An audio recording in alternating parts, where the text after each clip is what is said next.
There's an old cliche that says that practice makes perfect. While practice might not result in perfection, our practices always shape and form us. James K.A. Smith has said that whether we are young or old, our practices function as liturgies in our lives. These liturgies can either promote our spiritual growth and development, or they can form us in a direction away from God, sometimes without even knowing it. We'll be chatting with Jamie Smith about our cultural liturgies and his new book, You Are What You Love, and what that means for students, parents, and youth workers on this episode of Youth Culture Matters.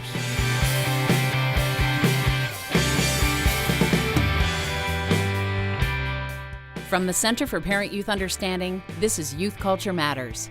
If you're a parent, youth worker, educator, counselor, grandparent, or anyone else who cares about kids, we're glad you've joined us for this practical, informative, and hope-filled podcast.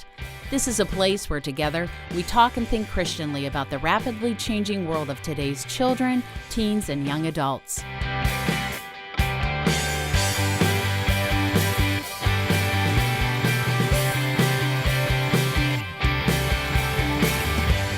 We are back for another episode of Youth Culture Matters. I'm Walt Mueller at the Center for Parent-Youth Understanding, and as always, I've got Jason Soshnick.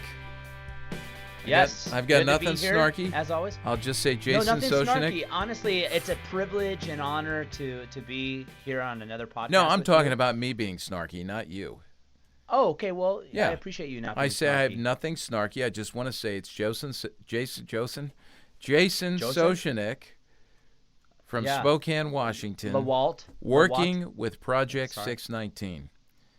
Yes. We appreciate your Yes. work, Jason, really. I love what you do. Oh, thanks. Yeah, on sexual Yeah. integrity. So people need to check that out. We include links to CPYU and to Project 619 on the homepage for the podcast, Youth Culture Matters, at cpyu.org. And so check that out.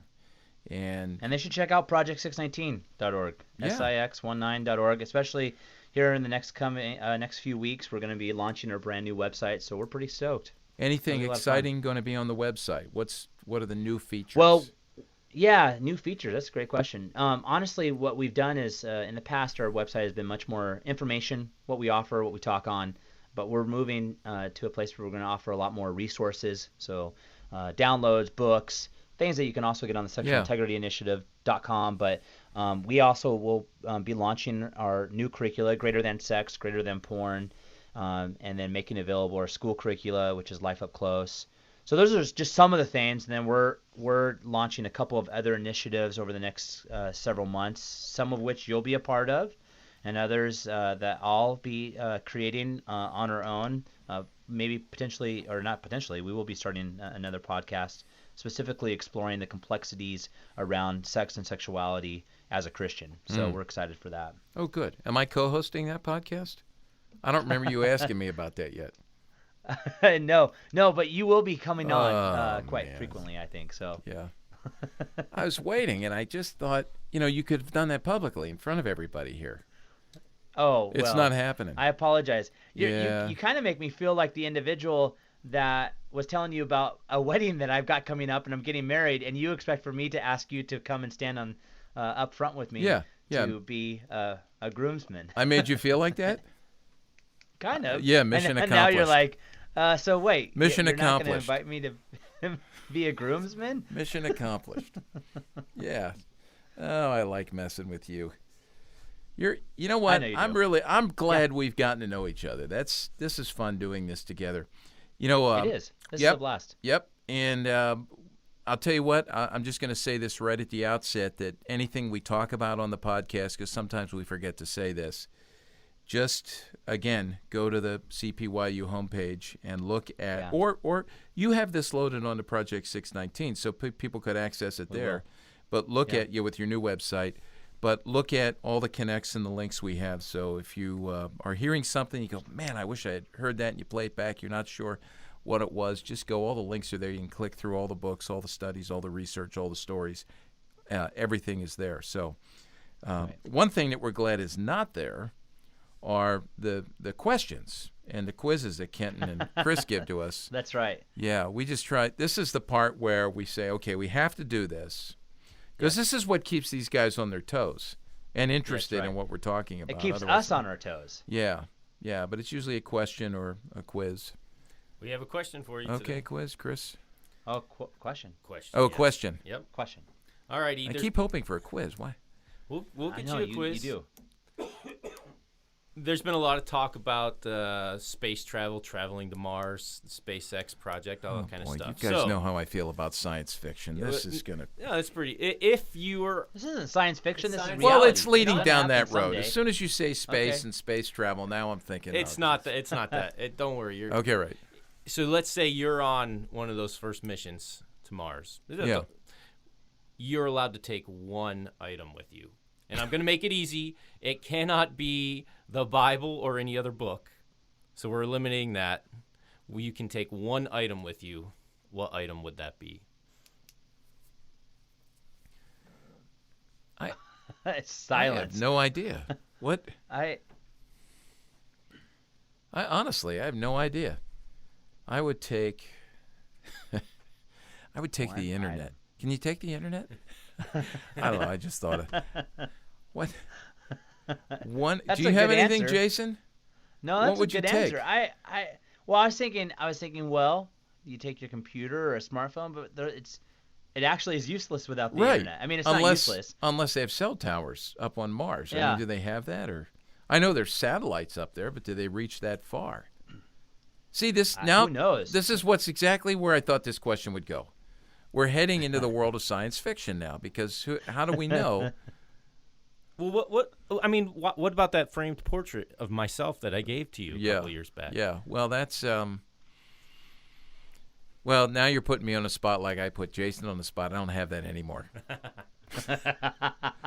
Ken, do you have that? Did you see that over at Goodwill or? I did not. Okay, all right. No, You'll have to go back and look. 'Cause that's where it wound up. So what yeah. you're saying is Chris's picture is floating around Elizabethtown at the Goodwill. I have no idea where it is.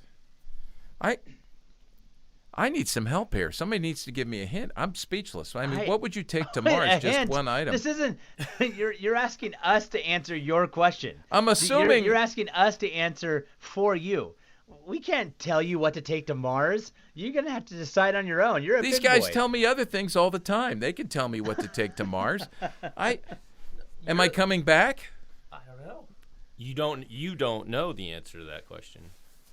All right. You may or may not end up back. All right. This is. I mean, I I got can't it. even I come know up what with I anything. want. Chris, what are I you got it. taking? What are you taking?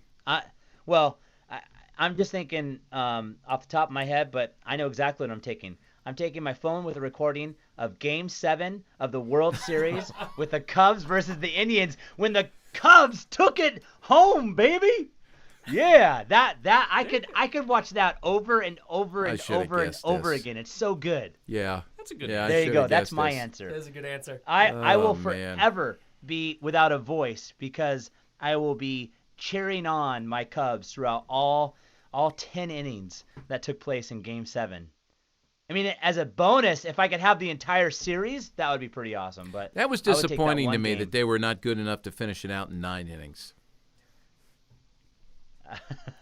Hey, I would have. My heart would have liked Yeah. them to finish it in 9, but the sports fan and the sports fan in me loves games like this. I mean, I could not have written a better ending to the season, to our 108-year drought. Like, that was perfect. Down 3-1, come back, Game 7, 10th inning, rain delay, pitching changes that shouldn't have happened. I think I have my Hendricks answer. should still be pitching. Yeah. I would take Jason's cell phone with Game 7 of the World Series on it so that he wouldn't be able to have it. Because if we both went and I met up with him, problem solved. All right, touche. Do you like that one? Yeah, that was good. That's Yeah. good. I can't think of anything. I mean, I'm thinking food now. That's what you always go to. Well, like what will they not have on Mars? Well, I know. Well, let's be honest. I know what you would take. You would take a recording of when you were in the National League Championship Series against the Giants and you lost. That's what you probably would take with the Phillies and the Giants, right? Was that Game 6? No, Chris is going to say that I'd take a recording of the last game of the 2009 World Series when the Yankees beat the Phillies. Hideki Matsui, 6 RBI. And that was brutal because I had to come in here the next day. I had to face him the next day. Oh, that's pretty tough. I hope that he was from head to toe in Yankees garb. Like I believe other people might disagree, but I'm a pretty graceful team winner. You were, but the clothing thing, that does, yeah. I mean, like you have a Yankees license plate, Yankees jacket. Best one was, did we ever tell you this one, Jason? When we went to a Phillies Brewers playoff game in 2000. That's correct. Was that 2008? That was the year they won it all, yes. yeah. So we go down there to Citizens Bank Park. Now, understand, I'm from Philly. These are Philly fans. Have we talked about this on the podcast yet? I don't know. And so we go down, the four of us. Lisa's there, Chris, and then one of your college buddies went. Josh, right? Josh went. And we get out of the car, and we've got to walk through the tailgate lot at Citizens Bank Park. And let me just say, the tailgate lot, whenever there's a tailgate at a Philly sports event, you can assume that is the most dangerous place on the face of the earth at that moment in time. And he gets out of the car. Through it. He has. I know. It was so funny because he gets out of the car. He's got a Yankees jersey. The Yankees aren't even playing. And he gets out of the car, and Lisa says to him, "I'm not defending you."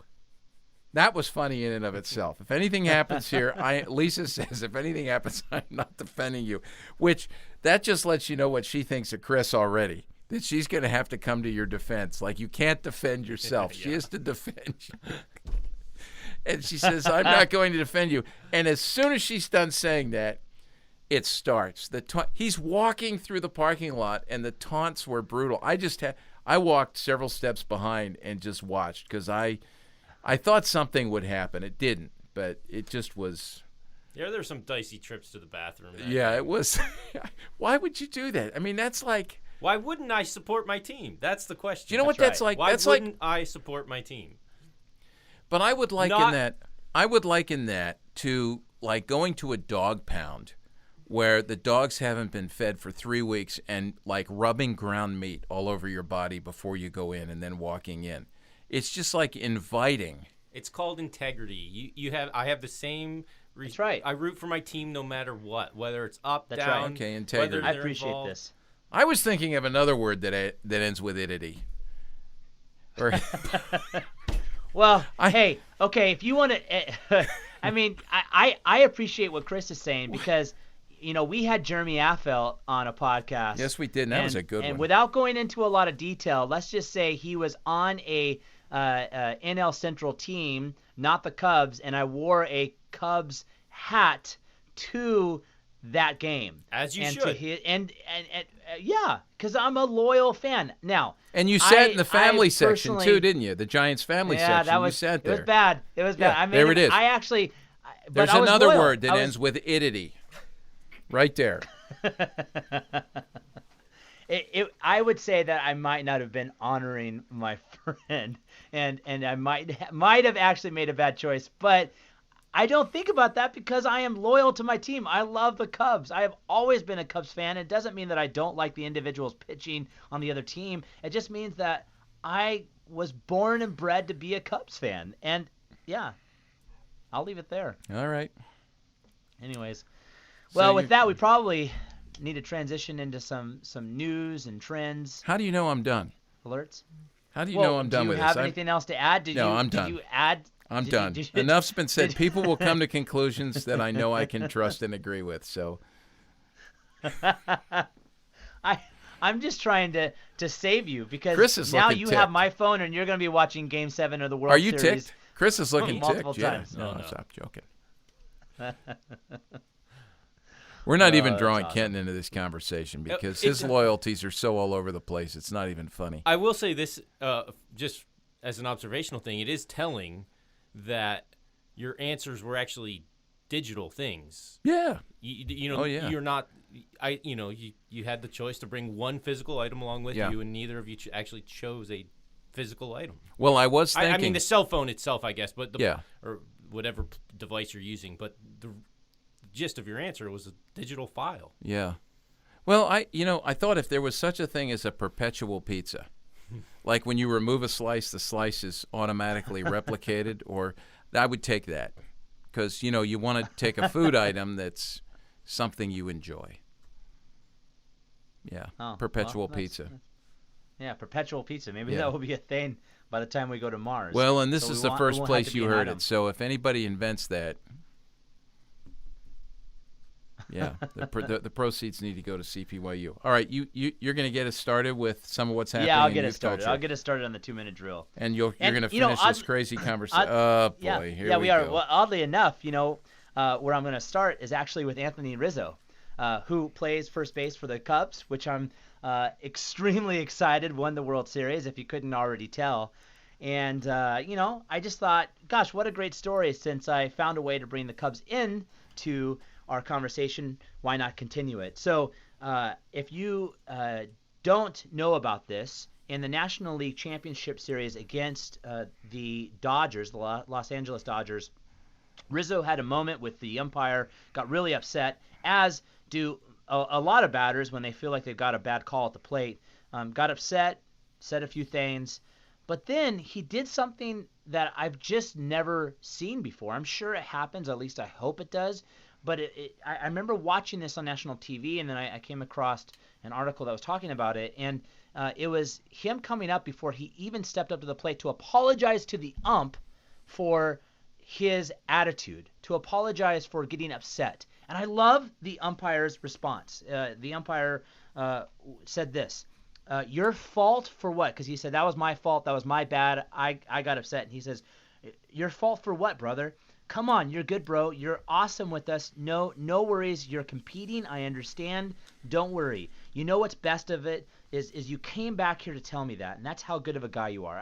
Now, I don't know anything else about Rizzo, but I really appreciated the response and then the apology. It's just something we don't see in major league sports, and I just really love that it was a Cub. It was a Cub coming up and apologizing. Here's the thing that I took away from it, which I think is really important. He did it in person. He didn't wait until afterwards. I've seen a lot of individuals apologize afterwards, only after pressure was mounted. He kept it simple. He did it at the next at bat, so he did it as soon as he could, and he owned his mistake. I just don't see this happening a lot in Major League Sports, so I was loving seeing Rizzo, someone from my Cubs, step up and do this. And by the way, they were also pretty humble when they won the title. Yeah, good example for kids, that's for sure. And Jason, you and I talked about this. This is a good story, and just because of that, I need to apologize to you and Chris for harassing you for your loyalties. Go Yankees. Yeah. No, thank you for Yeah. that. You don't owe us you don't owe us an apology. Well, you're all good. You're good All with right. me, man. When it gets into competing, I totally understand. That's how good of a guy you are.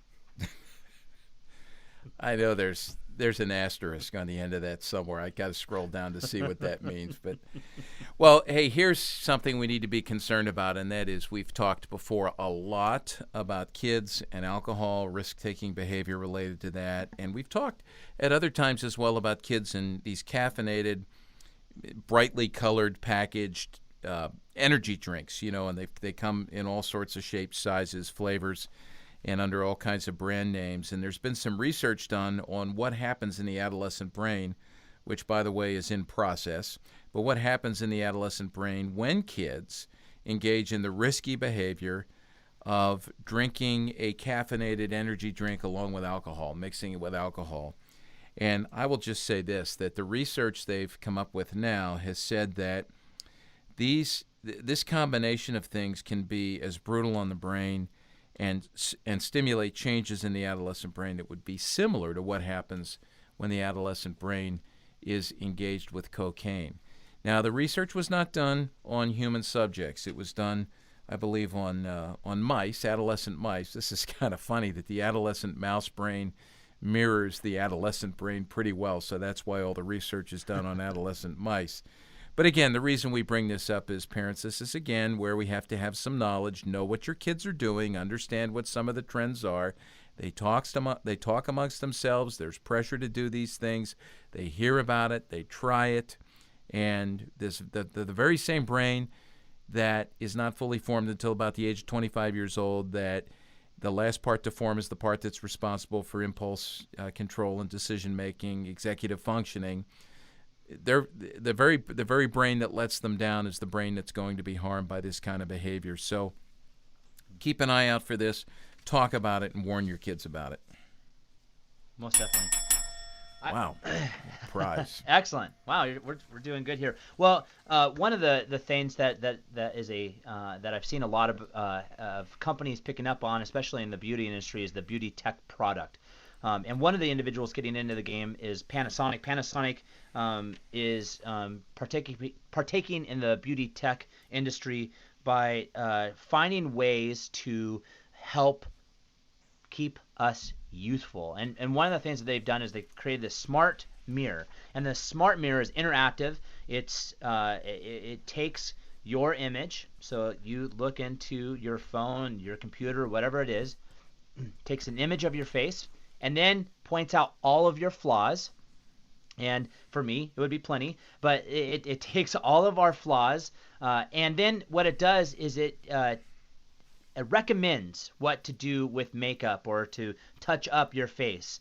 And what then happens is it moves to a printer that would actually print off makeup onto some sort of printed good, and then you take it and it's almost like a mask that you would put over your face, but it would be the makeup itself to help fix it. So instead of you applying it yourself, it's done through this process of printing based upon the image that it saw. And I just think these are the stories that always kind of make me think, gosh, man, we, in our pursuit to be young, in our pursuit to be something that maybe we are not, it really makes me wonder, okay, what are we ultimately trying to do? Are we trying to just stay young? Are we trying to step into something that is not us? Or is this something that can be? Is this something that, I guess the question I ask is to be used for the glory of God? And I don't know. I think that one of the things we have to be aware of is that these are the things that make me point back to, we are made in the image of a creator. We are made to express the beauty of who he is through the way that we live and the way that we look. And I just think that sometimes these are the things that we become so focused on the flaws rather than the beauty of how we were created in his image. Yeah. And the identity messages there that our culture is sending, so much pressure on our kids, and we've got to watch this. Definitely. I mean, if you're a parent and you're going, wow, this is a great invention, I've got to plug into this, you're sending some pretty negative messages to your kids about what's most important in life. So, yeah, boy, talk about technology and how we use it. That's a crazy. Something straight out like the Jetsons. Oh, yeah. It's crazy. Yep. It's like something you'd have on Mars. I might have to right. take this with me to Mars. That'd be an amazing thing to take. So, in case you meet an yeah, alien. I want to go back. I want to go Martian. back to the brain here because there's so much tremendous research being done on the human brain, and you talk about the glory of God, the way He made us. It's just stunning when you start to look at the research and the science on the human brain. And much of what we're learning about the brain and concussions, and especially as that's related to youth football, that's troubling. A new study has come out that some are saying will really get parents rethinking whether or not kids should be playing youth football. There's 3 million children in the United States who play in tackle football programs. And we've talked a lot in the past about concussions. There's a lot of research being done on that. But new research from the Wake Forest Baptist Medical Center is studying the impact of less serious blows to the head that are the kinds of blows that are more common during regular contact in a game or regular contact if there's contact in practice. And they looked at players between the ages of 8 and 13. Each of the boys was outfitted with a helmet that measured the severity and frequency of head blows. And basically, what we know that came out of the research was this, that when they performed MRIs on the players, it was determined that there were, after the hits, some changes in the brain's white matter, and that's the issue that connects the gray matter in the brain.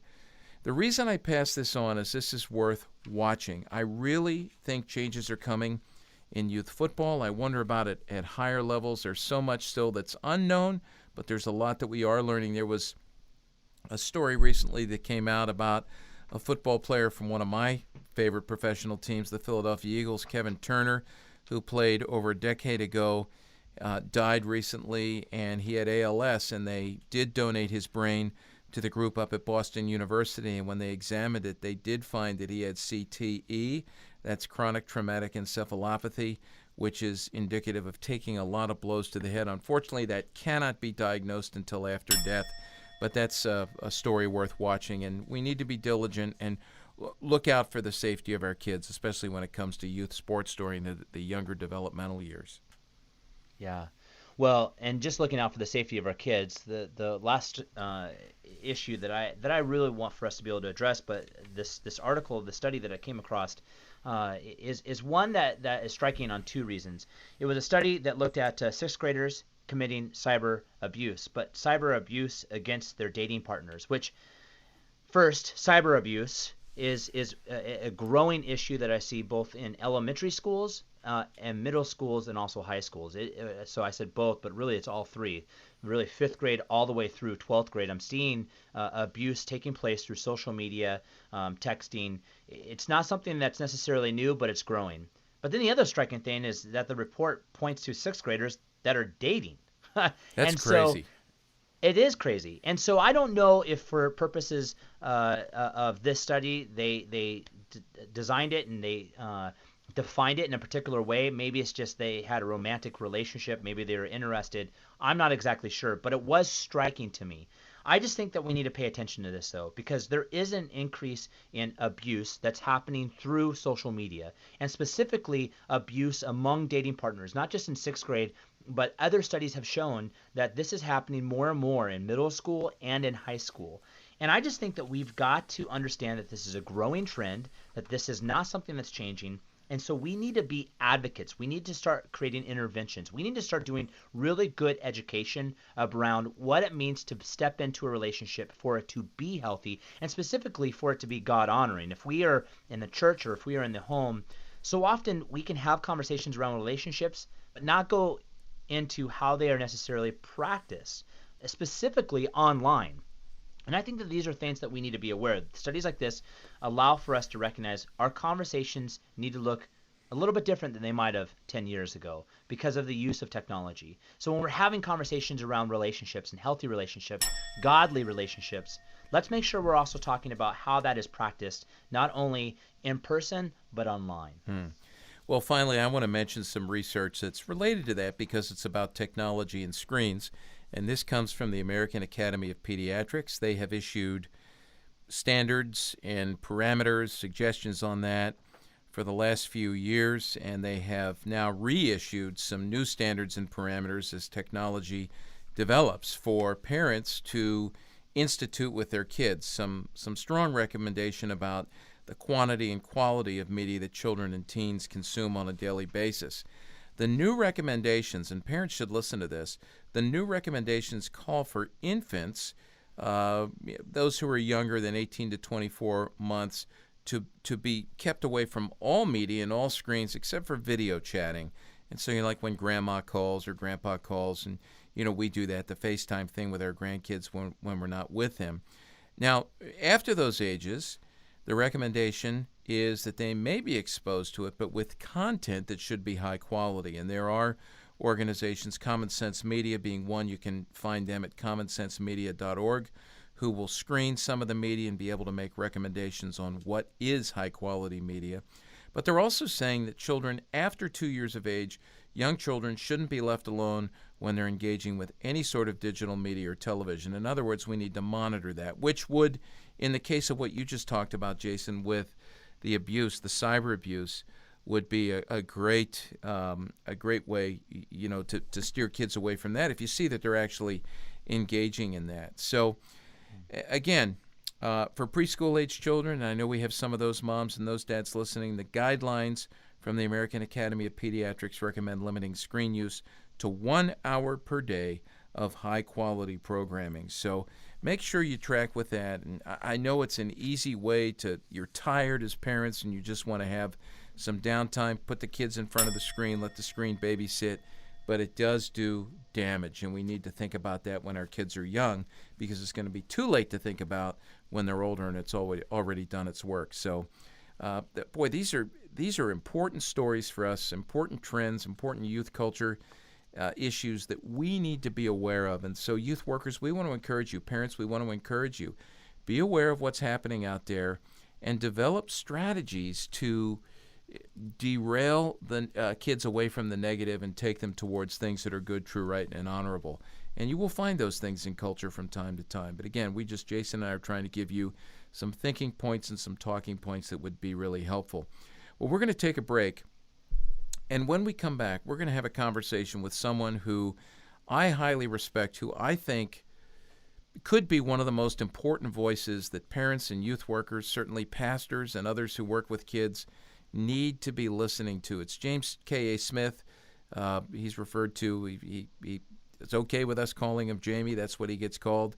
Jamie Smith is a professor at Calvin College, professor of philosophy.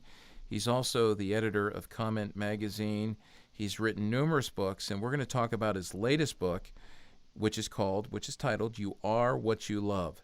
So stick with us and come back for a very practical, and I think it's going to be a winsome conversation about something that matters deeply. Stick with us. We'll be right back after this break.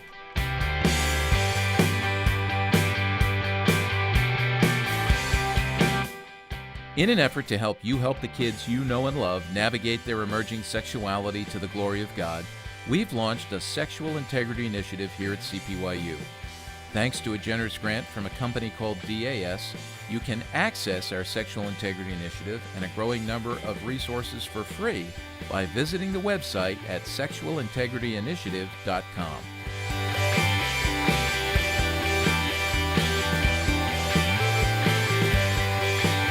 Well, welcome back, everybody, to this episode of Youth Culture Matters.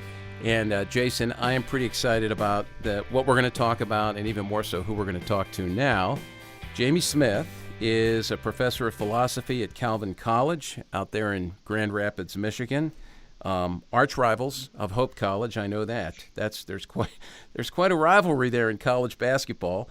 And he is the Gary and Henrietta Biker Chair in Applied Reformed Theology and Worldview. I know that sounds like a lot, but he is someone who I really respect as a cultural critic and a go-to in terms of what he's writing and what he's thinking about. He's written a lot for magazines, Wall Street Journal, newspapers too, Wall Street Journal, New York Times, Slate, First Things, Christianity Today, Books and Culture, and the Hedgehog Review. And then he's also now the editor-in-chief of a magazine that I would love for all our youth worker friends to plug into, and that's Comment Magazine, and we'll include a link to that. I may have to ask about this. He and his wife, Deanna, are elementary school sweethearts. They've got 4 kids, and much to my delight, Jamie used to live in Philadelphia. I may have to ask about that, too, because I'm a Philly guy. We talk about that a lot here. So, Jamie, welcome. Hi. I'm excited to talk about this book, which to me is the latest in a long, long series of books. We'll mention some of them later that I have absolutely loved. We've had students read them. We're trying to get them in the hands of youth workers. This latest one is called You Are What You Love, and I'd love to hear just a little bit of your own story and how you got to the point where you wrote this and what was beating through your veins and your head and your heart when you wrote this book, You Are What You Love. Thanks. It's great to talk to you about it, and thanks for your interest. You Are What You Love is a book that I didn't know I would write. I'm an academic. I'm a scholar. I do French philosophy that 6 other people in the world care about. But it turns out that there was this sort of philosophical trajectory of thinking about human nature that propelled me into a whole series of reflections on Christian formation, discipleship, and worship. And so I started working that out in a book called Desiring the Kingdom, which got a lot more attention than I ever would have imagined. And I suppose the story here is that when I wrote Desiring the Kingdom, I thought it was a popular level book. But it turns out that any book that has, 485 footnotes is not considered a popular level book. And yet what we found is as we started teasing out these ideas about why we are what we love and why our desires define us, the there was just a lot of uptake and interest and traction on the ground, so to speak, and in the pews. And so You Are What You Love was my attempt to sort of translate that for a wider audience and get to think about some things I hadn't been able to talk about before in terms of family, children, youth, schooling, work, things like that. So it's been it was a lot of fun to write, but it was also it was a big challenge for me because it's so different than academic writing. Yeah.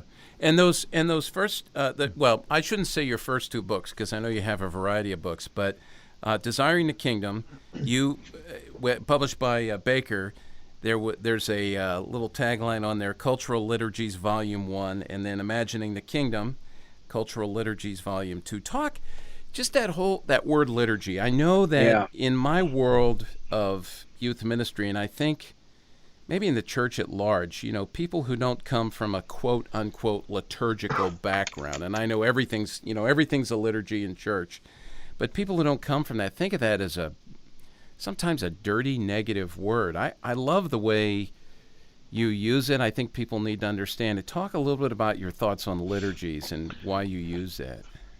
So think of it this way. In a sense, every youth pastor is an ethnographer, right? That is, what I mean is, imagine how central the work of cultural criticism is to the work of youth ministry. I mean, so much of it is sort of discerning culture and the unique opportunities and threats and challenges that come with that.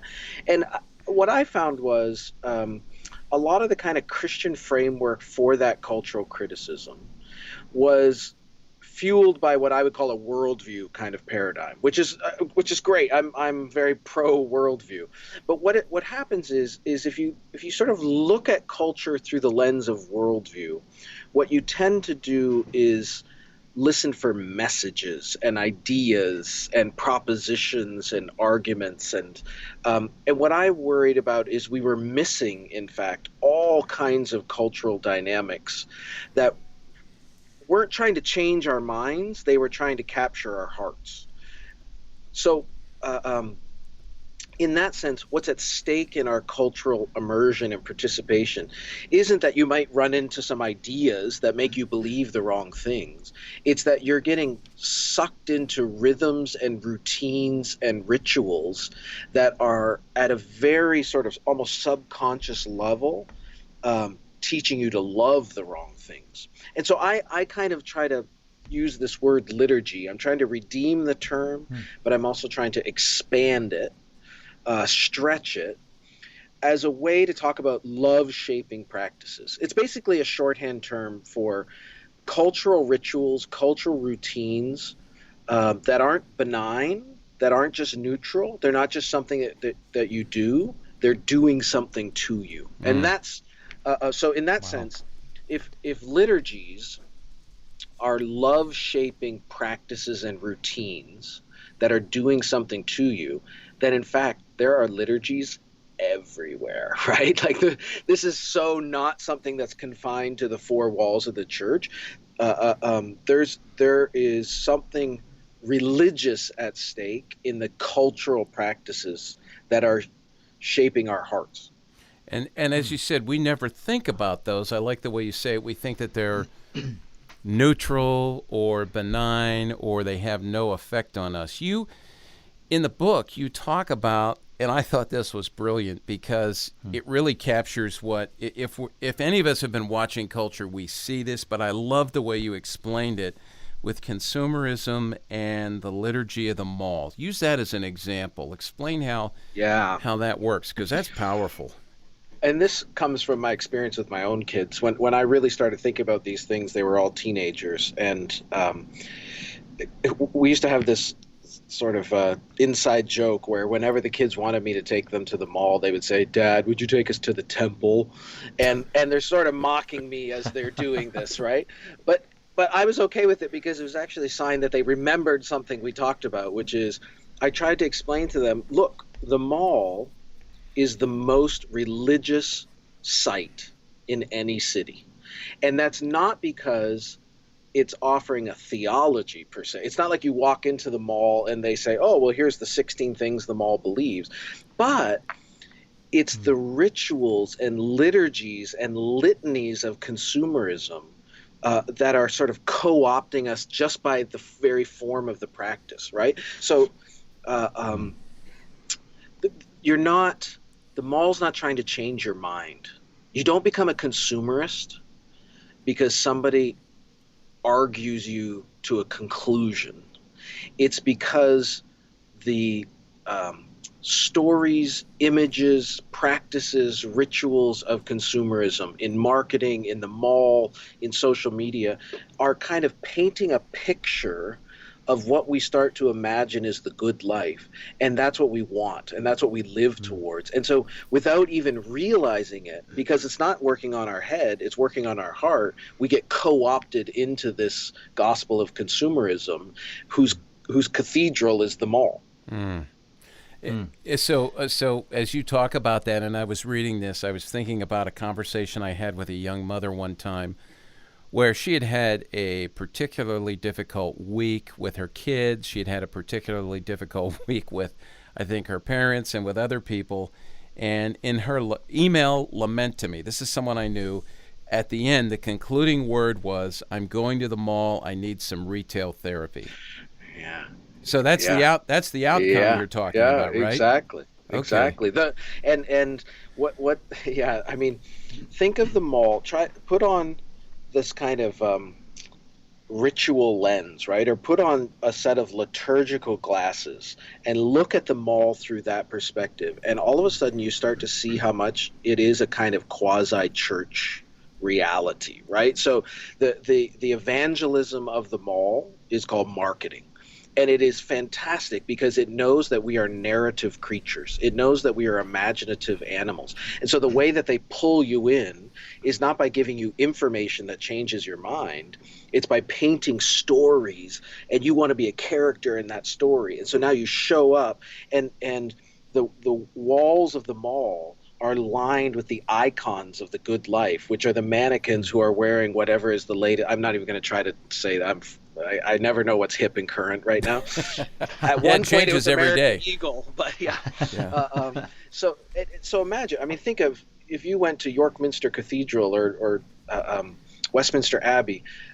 The stained glass was the sort of wallpaper of worship that told us the story of the saints that we were to emulate. Well, now look at all those mannequins that are lining the labyrinthine corridors of the mall and realize that those are doing the same thing. They're saying this is what the good life looks like. So we get and then the cash register is the altar. Do you know what I mean? Like that's where the consummation of the event happens. But of course we also know that this is a big lie, because you go for your retail therapy because something dazzling and bright and shiny and new is finally going to make you happy for about a week and a half, and then you need the next new thing. So this is where it's a false promise, and it sucks us into ways of life that are destructive. It's what Augustine would call disordered love, right? Yeah. It's a signal that we're lovers. It's a signal that we're hungering for something, but what it does is it keeps offering us substitutes for what our heart is really hungry for. Yeah, and that's what I was going to say. You know, I think about when I talk to youth workers about marketing, when you add to that planned obsolescence, that what is in today, like, you said American Eagle, I mean, know what's hip today. And, how do you keep up with that? It's constantly changing. And I think marketers, as you've said, they understand the results of the fall. They may not be able to explain that theologically, but that yearning, that groaning, that hunger that we have to be redeemed, we just keep going to all the wrong places. Yeah, these liturgies are powerful. And marketers know that we're not just thinking things. They know we're not just brains on a stick. That's why they're not trying to convince us with arguments. Yeah. They're trying to capture our imagination with stories and narratives that kind of pluck our heartstrings. And I mean, I think this is true of all kinds of temptations, if you will, or it's true of all kinds of disordered ways of life, that the way we get sucked into them is not because we start thinking the wrong thoughts, it's because we start wanting the wrong things. Wow.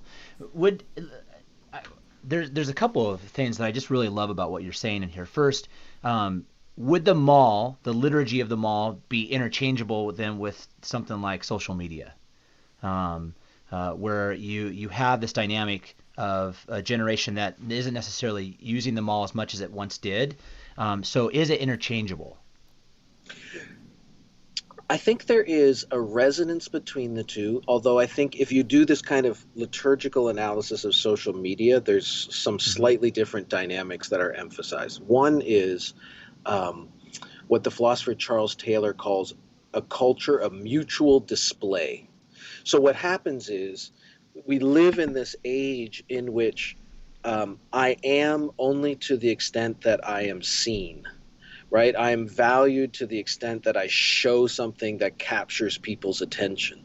And that's why I always have to be on. I always have to be broadcasting. I need my Snapchat story going. So there's this weird dynamic that's social media where to be is to be seen. And so now we sort of have to market ourselves almost to everyone to get their attention.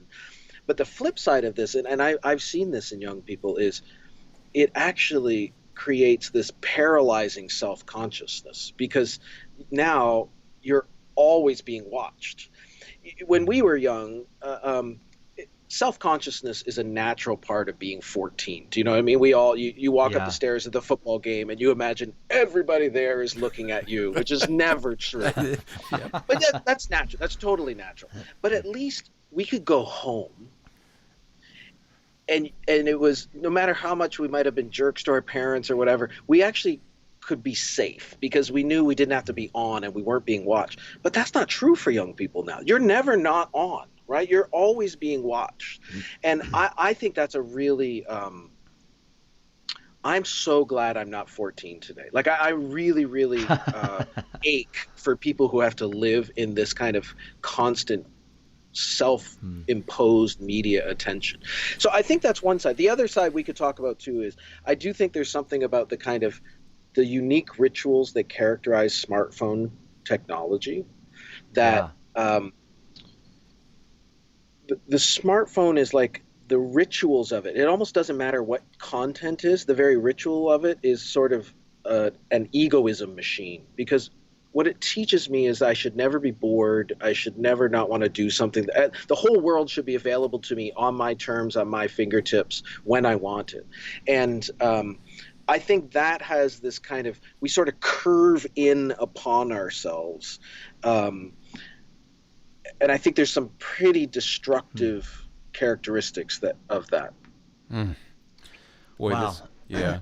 This is really good. I think that one of the things that I want some clarification only in the fact that when you come to this idea of liturgy, as we're going to be going to a break here in a moment, but I want to hear real quick, when you are talking liturgy and worldview, because you had started this by saying pro-worldview, are you saying liturgy is expanding the way that it's another way working alongside, or it's another way to think about this, or is it something separate that we need to consider in participation with the dynamic of worldview?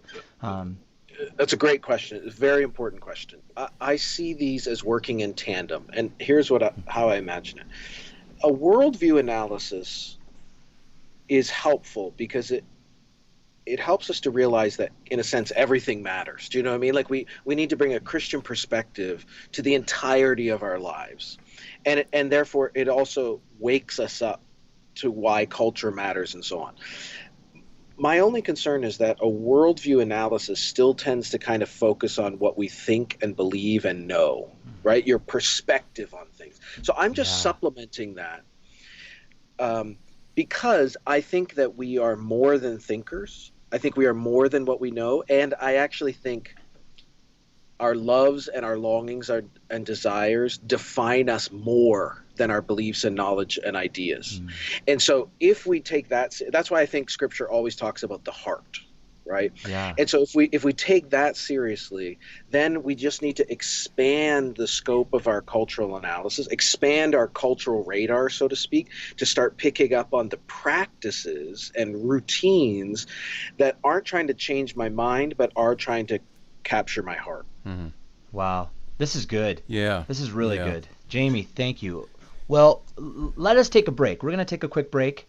And then we're going to come back in just a moment because I want to continue on some of this conversation because I'm really appreciating a lot of what you're sharing. So we're going to take a quick break and we'll be right back.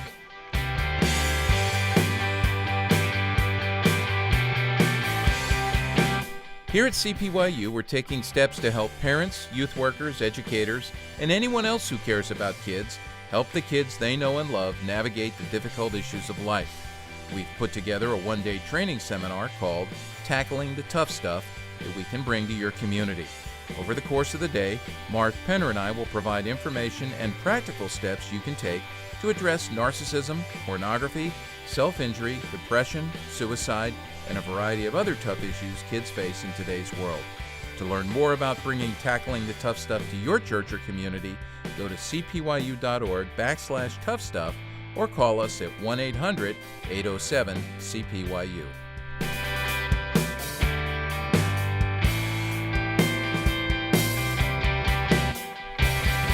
Welcome back, everybody, to this episode of Youth Culture Matters. We are having a great conversation with Jamie Smith. He's a professor of philosophy at Calvin College, and he's the author of several books that I've been able to read. The one that we're talking about today is You Are What You Love, which I think, a subtitle, by the way, The Spiritual Power of Habit. Honestly, I'm putting this on my list of, must-read books for youth workers.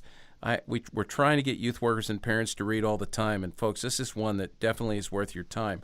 I'm just going to mention, Jamie, real quick, that two of the books that I read that, I don't know how much traction they've gotten outside of your circles, but Letters to a Young Calvinist, An Invitation to the Reformed Tradition. People who aren't familiar with the Reformed tradition, don't fasten your seatbelt and push back on this. This is one that's worth reading. It's an excellent book. And then a book that I think, as I remember reading this was really geared towards folks within your circles there with the CRC, is Discipleship in the Present Tense, Reflections on Faith and Culture, which is a series of articles that are just fantastic. And I think youth workers would be challenged by these and could actually teach from these. It's a very, very good book, and I've got lots of notes in there. But before we get back to talking about You Are What You Love, one of the things we love here is to put people like you on the spot. So we do this little thing we call Take Five, and we're going to fire 5 questions at you. Jason, it's in your hands. So, great. And the reason I want you to do this is if you ask anything that he doesn't like, he's not going to like you. But he'll keep liking you. So we haven't had anybody push back. You know what? I will say this. I have to tell Jamie this because he knows our friend Byron Borger at Hearts and Minds. We did Take 5 with Byron. He was in here in the studio with us. And I asked him a question, and in true Byron fashion, he thought for a second, and he goes, "I reject your question." And I mean, you can hear him saying that, and I have to say, "You reject my question." It's not. You got to play fair. I'm making the rules here. You can't reject my question. I think it was about his favorite book. Which that was it. Yeah, it was something That's like exactly that. the question. I think it was if you were on a desert island besides the Bible, what book would you want? He goes, "I reject the question," because he'd have a whole van load. That's the way it would work with him. So go ahead, That's Jason. right. All right. Well, 5 questions. I'll start with a few. Again, they're fun, but it gives us a chance to get to know you a little bit more. So here's the first one. A book that we might be surprised by what you like. A book that would surprise us that you like. That's a great question. Let's see. A book that would surprise you. Probably Oscar Wilde's The Picture of Dorian Gray, which is probably kind of lame because probably not that many people know about that. But if you do any digging on Oscar Wilde, people will be surprised that I like that book. Okay, excellent. That's great. Now I have to read that. Yeah. If Jamie read it, we got to read it. Yeah. Okay, second question. At a movie theater, which armrest is yours? Both of them. How did you? Ding, ding, ding, ding. Okay. Why both of them? No, I'm just. This is an old argument between my wife and I, and we have constant disagreements about the middle seat on the plane. Which she thinks if you're in the middle seat, you basically own the row as a compensation. So, I think I'd probably take the left. Yeah. By the way, on my flight on Sunday, there was a man in the middle who took that approach. Yeah. It was quite annoying. I think it's fair. I think if Yeah. you get That stuck is- in the middle, you get both. I'm of that thought too. I think if you Well, get stuck so in the if middle, you you are- should make your reservation sooner. Exactly. Why should I have to pay for your lack of planning? Right. There you go. I like that. That's a philosopher right there. That's right. Okay. all Or right. a mansplainer Yeah. or something. Yeah. Okay, third question. If you had a choice between a comedy, drama, or action movie, which would you choose and why? You know what? I would probably choose the comedy because I can't imagine watching a movie without my wife, and we would always just have more fun watching a comedy together. Yeah, Okay. I'm slightly embarrassed to admit that because I think I'm supposed to like these heavy philosophical dramas, but yeah, probably the comedy on a Saturday night. Comedies can be philosophical at times. That is true. That is a very good point, actually. Okay. Quirkiest habit. Quirkiest habit. So, my wife constantly makes fun of me that whenever I get a fruit bottom yogurt, I take about 3 minutes to make sure that all of the fruit is evenly distributed throughout the yogurt before I start eating it. I know, that's all I got. That's legit. That's totally That legit. is It's just yeah. good You need to planning. go home and tell her that is legit. Yeah. Nothing wrong with that. Okay. You're really finding out how Fate- boring philosophers are. No. Not at all. Or how normal you are, because Yeah. Walt and Yeah, I but- agree with that. Yeah. Favorite free time activity. I was going to say drinking cocktails, but that might get me in trouble. So I would say You can say whatever you want. Yeah. I actually love skiing, Oh, Snow. snow skiing. Yeah. that's a great okay, activity. Yeah. Yeah. Let's go back to cocktails real quick. If you had to choose one favorite cocktail, what would it be? Probably a Manhattan, Okay. though with bourbon instead of rye, unless I could get a Yeah. really nice 4-grain rye that would sort of give it some pop, and it has to have a Luxardo cherry in it. Really? Wow, you're very Abs- specific. I like that. Very Okay. specific. That's Well, yeah. That should have that's been great. that should have been your answer to the quirkiest habit question right there. And Kenton's a recent graduate of Lancaster Bible College. We had to get him out of here while you answered that for a little while. So That's right. oh man. Well, that was good. Anyways, yeah. well, thank you Yeah, for yeah, doing good. this So we podcast. get to know you a little bit better next Sorry, time. that wasn't That's for right. fun. No, that was great. That was awesome. That was awesome.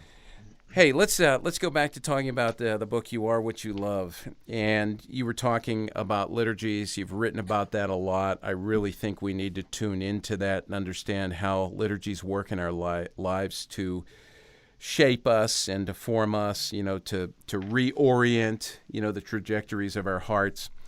One of the things you say in You Are What You Love is that we need to pay attention to forms. What do you mean by that? Pay attention to forms.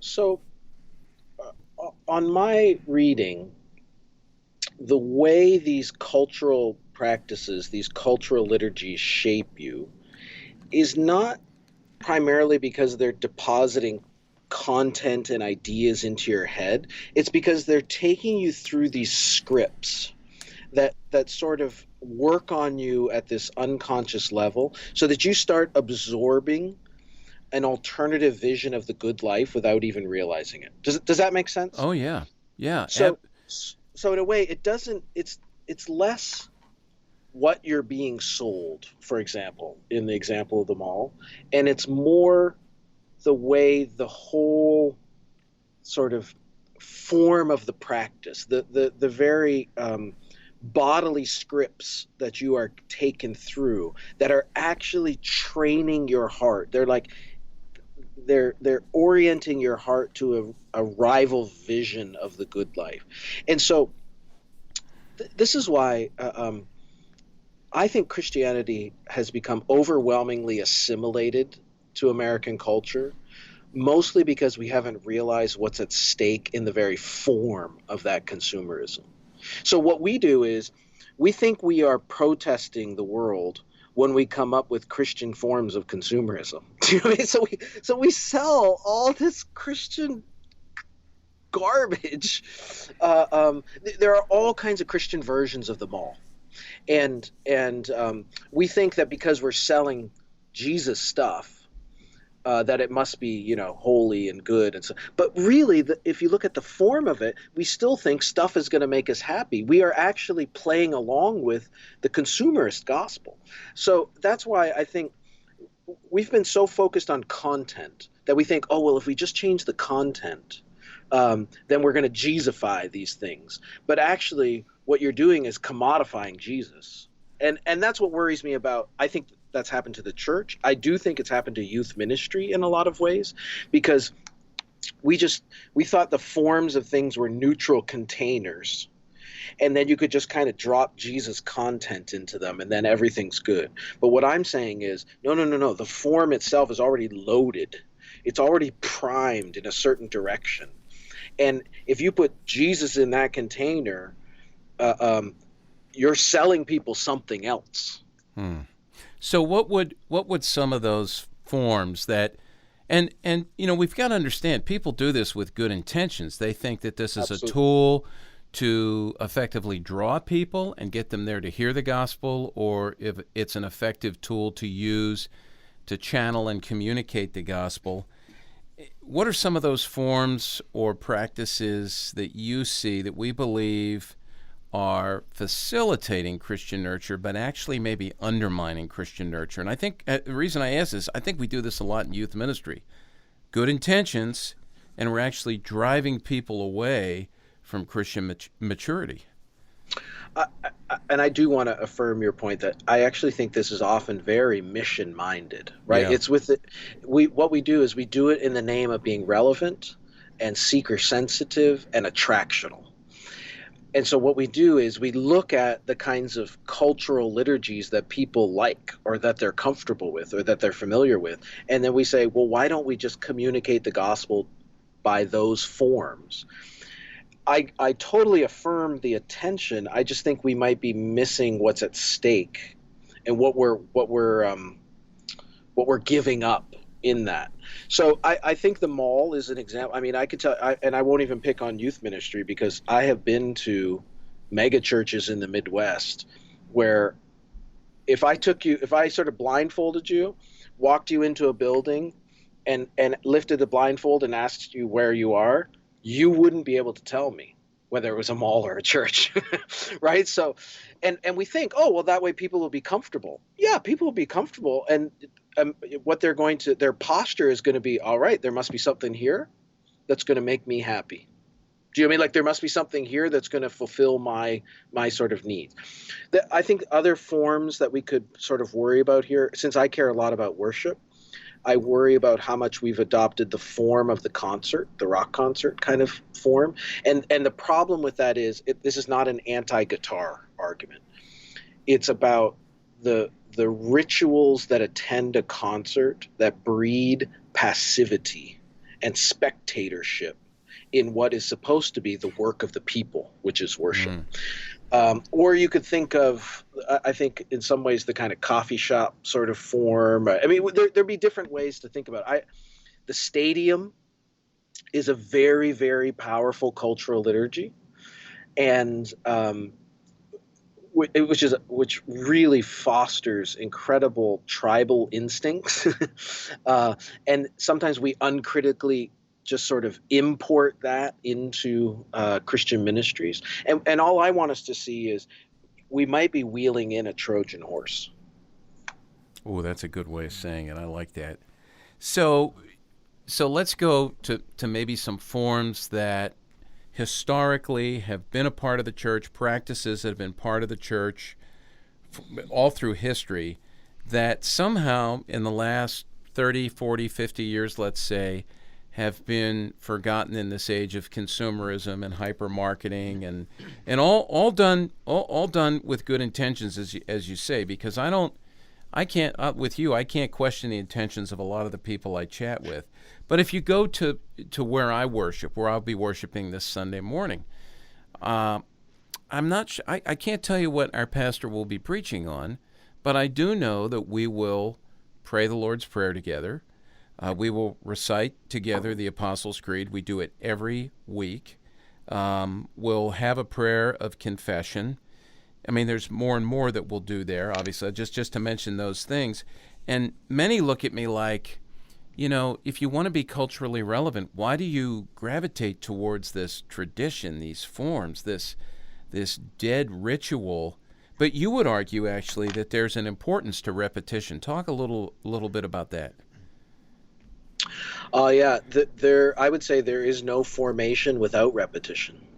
So if our loves are habits, and that's the way the Christian tradition is always, love is a habit. That's why we call it a virtue, right? Virtues are good habits, dispositions, inclinations that we learn and acquire, and you can't acquire habits without repetition.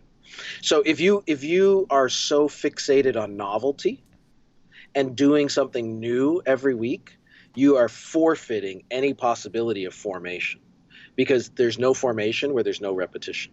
So this is what I think is part of the ancient wisdom of the body of Christ that has been handed down through the centuries. And I should say, I mean, a lot of what I'm trying to do here is translate the work of a scholar and teacher named Robert Weber. Is Bob Weber, is that a name that's familiar? Yeah. Oh, yeah, absolutely. He's a Philly guy. Yeah. So Bob Weber, I think, nailed it when he talked about what he called ancient future worship. And this is the way to make the case. We're not talking about traditionalism. We're not talking about going back to the way grandma and grandma did it. I don't care about that at all. What I'm saying is the ancient biblical wisdom of the Christian tradition knew something about how formation works, right? And the spiritual disciplines and these liturgical practices that are handed down through the tradition are actually the most important way that we can be relevant, because we will offer the world a way to learn how to love God, right? That's what really is at stake here. And so when Bob says, he talks about ancient future Christianity, what he means is the future of Christianity is found in our remembering these ancient practices, which are the most relevant thing that we can offer to our culture. Because, look, young people don't need another concert. They don't need another mall. They don't need another music video. They need what they're looking for is actually the strangeness of transcendence that is carried in these historic disciplines and practices. So, like you say, like to be a people who every single time we gather, we are encountered by a holy God, and we meet him in confession, right? And we own our brokenness and we own our failures. That's a counterformative practice, because it goes against the cultural message that says, believe in yourself, you've got everything, like this sort of Pelagian self-confidence. But what's equally countercultural is the fact that we will never confess our sins without the announcement of God's mercy and pardon and forgiveness. So when Jesus says, stand up, you are forgiven, I see you in the Son, that is equally countercultural, because there are all kinds of cultural liturgies that say how ugly you are, how fat you are, all the things that are wrong with you. You'll never amount to anything. And Jesus says, I see you in me, right? So to do that over and over and over again is to sort of let the gospel sink into your bones and get under your skin and become a habit for you, so that now you live in the world Christianly, almost without thinking about it, right? The gospel is carried in your imagination at that point. This is why I think Dallas Willard's work, the spirit of the disciplines, the divine conspiracy, and so on and so forth, youth ministry needs to sort of dive into that. Richard Foster's celebration of discipline, all of that kind of work is just a treasure trove for thinking about what the formation of young people looks like. And my wager is I actually think our young people are pretty hungry for it. I don't think they want to be entertained. I think their parents think they want to be entertained, but I don't think our young people want to be entertained. I think they want us to take a risk on imagining that the gospel matters enough that we're not just going to make it fun. And I don't know. I feel I've seen a lot of young people respond to that.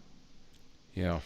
You're going right where I was going to ask, and I'm just even wanting to go maybe a little bit further with some of the direction that you're heading with just some tangible things. We have youth workers that are listening, and I'm just really curious because you mentioned Foster, you mentioned Willard, both of whom their books have been tremendously foundational for my own faith.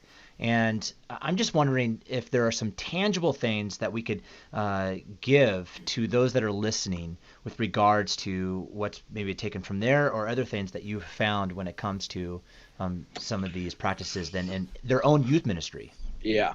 So I'm a philosopher, so when you ask for applications, I kind of suck. But no, I'm going to argue with you on that because I think the book is full of them. Yeah. Well, Yeah. so a couple concrete things come to mind is, and it's not just on youth workers. Maybe that's the first and most important thing to say. I mean, I'm so sympathetic. I think what we ask of youth pastors is improper. And so the first thing I guess I would emphasize is to reconfigure how we even see youth ministry fitting in the body of Christ.